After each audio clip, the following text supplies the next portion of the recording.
Assalamualaikum warahmatullahi wabarakatuh. Alhamdulillah teman-teman semua kembali berjumpa saya di channel Narawan 11. Alhamdulillah teman-teman, semoga sehat semua ya. Semangat belajar, semangat berbagi. Kali ini teman-teman kita akan mencoba untuk membahas tentang aset tetap ya. Aset tetap dari sisi teori dulu ya kan, dari pendahuluan sampai ke perolehan. Nah, yang pertama adalah aset tetap.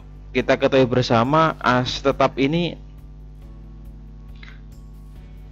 bagian dari aset perusahaan, harta perusahaan yang nilainya material, nilainya tinggi ya kan. Yang pertama adalah kita akan bahas tentang ciri-cirinya.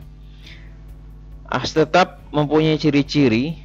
Yang pertama adalah diperoleh untuk digunakan dalam operasional perusahaan ya, jadi kita beli aset tetap ini bukan untuk dijual kembali, tetapi untuk digunakan dalam aktivitas normal perusahaan ya. Ini aset tetap. Yang kedua adalah aset berumur lebih dari satu periode akuntansi ya, dan disusutkan. Biasanya ini lebih dari 1 tahun. Nah, ini aset tetap. Yang ketiga, mempunyai substansi fisik dan memiliki manfaat ekonomi di masa depan. Artinya dia memang mau dipakai ya kan, dipakai dalam operasional perusahaan. Kemudian itu ciri-ciri daripada aset tetap ya, secara ringkas. Teman-teman, sebelum berlanjut, jangan lupa kita subscribe, share, and komen di channel saya. Yang kedua, berkaitan dengan penilaian aset tetap. Jadi aset tetap ini dinilai berdasarkan harga perolehan ya, at cost. Apa itu harga perolehan? Harga perolehan adalah semua pengeluaran yang dilakukan untuk memperoleh aset sampai aset tersebut siap untuk digunakan ya. Harga perolehan ini juga disebut dengan biaya historis. Jadi kalau teman-teman misalkan beli mobil gitu kan, kendaraan ya, teman-teman beli kendaraan, maka nilainya berapa? Kalau harganya 100 juta misalkan kendaraannya, kemudian ditambah dengan biaya pajak, biaya balik nama ya kan, yang lain-lainnya, misalkan habis 10 juta, maka mobil itu kita anggap perolehannya adalah 110 juta rupiah. Itu adalah harga perolehan. Oke, bisa dipahami ya. Jadi intinya adalah semua harga yang kita keluarkan, harga beli plus harga biaya-biaya lain sampai barang siap digunakan ya, sampai aset siap digunakan. Ini adalah aset tetap. Perolehannya seperti itu. Tiga, akun-akun yang tergolong aset tetap. Contohnya apa? Tanah. Nah, ini tanah. Tanah termasuk aset tetap ya, tapi nanti nggak disebutkan dia. Yang kedua apa? Contohnya misalkan gedung. Nah, gedung juga termasuk aset tetap, gitu kan? Nah, bangunan gedung termasuk aset tetap. Kemudian kendaraan atau mobil ya, ini termasuk aset tetap. Kemudian ada juga peralatan kantor ya. Contoh lagi adalah misalkan, nah ini peralatan kantor contohnya. Nah, ini masuk juga aset tetap ya. Kemudian mesin, pabrik, dan lainnya. Nah, ini contoh aset tetap. Yang keempat berkaitan dengan cara mendapatkan atau memperoleh aset tetap. Oke, yang pertama, jika ada pembelian secara tunai, misalkan PT Rembulan membeli tanah ya seharga 1 miliar, kemudian ditambah dengan biaya balik nama, biaya notaris dan lainnya, itu menghabiskan biaya 50 juta rupiah. Maka nilai harga perolehan yang akan kita tulis adalah 1.050 juta rupiah. Nah, kita buat jurnalnya adalah tanah pada kas ya, atau pada bank ya, pembelian tunai. Ini adalah yang pertama. Jika pembeliannya kredit, berarti tinggal diganti dengan kreditnya adalah hutang ya.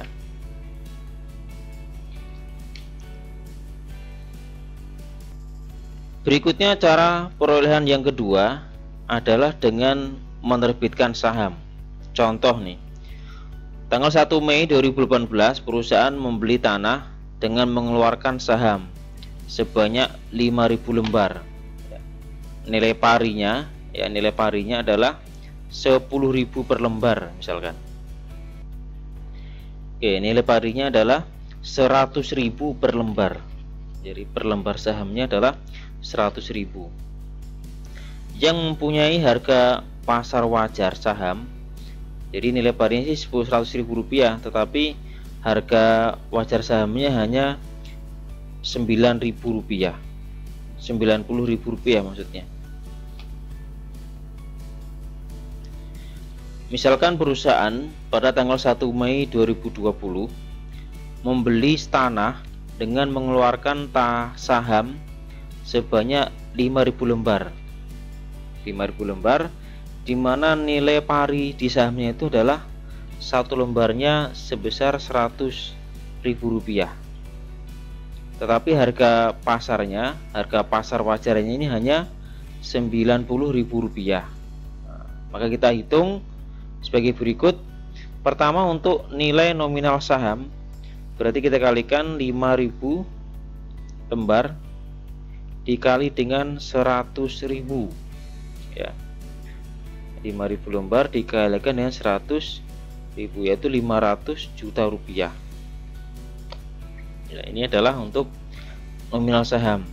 Kemudian harga pasar wajar berarti 5.000 lembar dikali dengan 90.000, ketemu 450 juta ya. Sehingga ada selisih di sini, selisihnya adalah 50 juta rupiah. Ini selisih, namanya selisih pasar ya. Di sini karena nilai pasar lebih kecil daripada nilai pari sahamnya, maka kita mengalami disagio ya kan. Jadi kita sebenarnya rugi nih, karena nilai wajarnya itu hanya 90.000, padahal nilai parinya adalah 100.000 rupiah. Nilai pari itu apa, nilai wajar apa? Nah, ini nanti insya Allah kita bahas di bab akuntansi keuangan ketika membahas obligasi insya Allah. Kemudian jurnalnya untuk mencatatnya sebagai berikut, berarti tanahnya berarti debit 450 juta, kemudian disagio sahamnya 50 juta, dan saham biasa 500 juta rupiah kredit ya. Ini adalah jurnal untuk mencatat transaksi jika pembelian menggunakan saham ya, menerbitkan saham biasa. Berikutnya teman-teman, perolehan lagi adalah misalkan dengan cara pertukaran aset tetap yang kita miliki ke yang lainnya. Jadi ada dua hal, ada yang ditukar dengan aset tetap yang sejenis dan yang tidak sejenis. Nah, untuk yang pertukaran aset tetap ini ya, bisa dikatakan tukar tambah ya. Kalau jadi aset yang lama kita tukar dengan yang baru gitu kan. Biasanya kalau tukar ya lebih baik gitu kan. Nah, di sini kita lihat ada dua hal, yaitu pertukaran yang sejenis dan yang tidak sejenis. Sejenis itu apa? Sejenis contohnya adalah misalkan mobil sedan lama ditukar dengan sedan baru, misalkan beda merek. Nah, ini sejenis nih. Tapi kalau mobil sedan ya ditukar dengan mesin misalkan, nah ini nggak sejenis. Atau mobil sedan ditukar dengan truk, itu pun nggak sejenis ya kan. Jadi fungsinya kan berbeda. Nah, aset tetap ini nanti kalau kita tukar itu dihitung dinilai sebesar harga perolehan ya.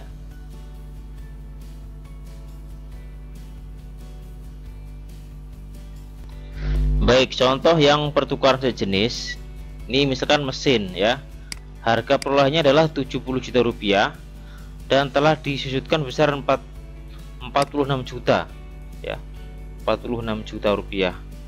Nah, ditukar dengan mesin baru sejenis. Jadi ini perlu ditegaskan sejenis apa tidak gitu kan, sejenis yang dimiliki oleh perusahaan. Nah, jurnalnya ya, ini mesin baru debit 24 juta ya, akumulasinya adalah 46 juta rupiah.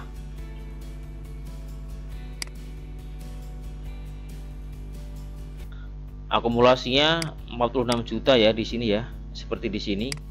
Kemudian mesin lamanya adalah 70 juta. Jadi mesin baru debit 24 juta. Kemudian mesin yang lama di close 70 juta rupiah. Nah, ada akumulasi sebesar 46 juta rupiah.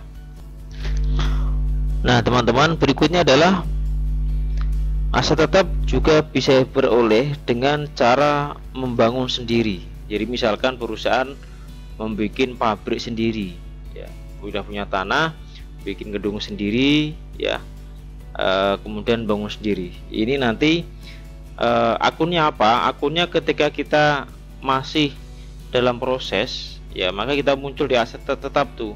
Namanya akunnya adalah misalkan gedung, building in process ya, gedung dalam proses pembuatan. Nanti tetap muncul di dalam laporan keuangan. Kemudian perolehan lainnya dengan cara pembayaran ditangguhkan ya, artinya dengan kontrak ya kan. Contoh nih ya, jadi pembelian aset bisa juga dengan kredit jangka panjang ya, misalkan dengan dijaminkan wesel ataupun pakai hipotek ya. Selain diperoleh dengan pembayaran ditangguhkan ya, bisa juga aset ini diperoleh dengan mendapatkan sumbangan ya, mendapat sumbangan. Contoh di sini mendapatkan hibah sumbangan dari Menteri Industri Perindustrian sebesar 60 juta rupiah. Kemudian mesin tadi diangkut ke Bandung ya, butuh biaya 400.000 rupiah. Dipasang menghabiskan 1.600.000 misalkan. Nah, sehingga kita buat jurnal seperti ini. Harga perolehannya adalah 60 juta ditambah 400 ditambah dengan 1.600.000. Nah, mesin 60 juta, donate capital 60 juta ya. Kemudian ini juga di cashnya dihitung, mesin 400.000, cash 400.000 untuk tadi ya, biaya angkut. Dan terakhir adalah pengakuan atas biaya untuk instalasi 1.600.000 rupiah. Ini kalau kita gabung jurnalnya menjadi seperti di bawah, mesin, kemudian donate capital pada cash ya, cashnya adalah 2 juta rupiah. Jadi nilai mesinnya yang kita peroleh adalah sebesar 62 juta rupiah. Assalamualaikum warahmatullahi wabarakatuh.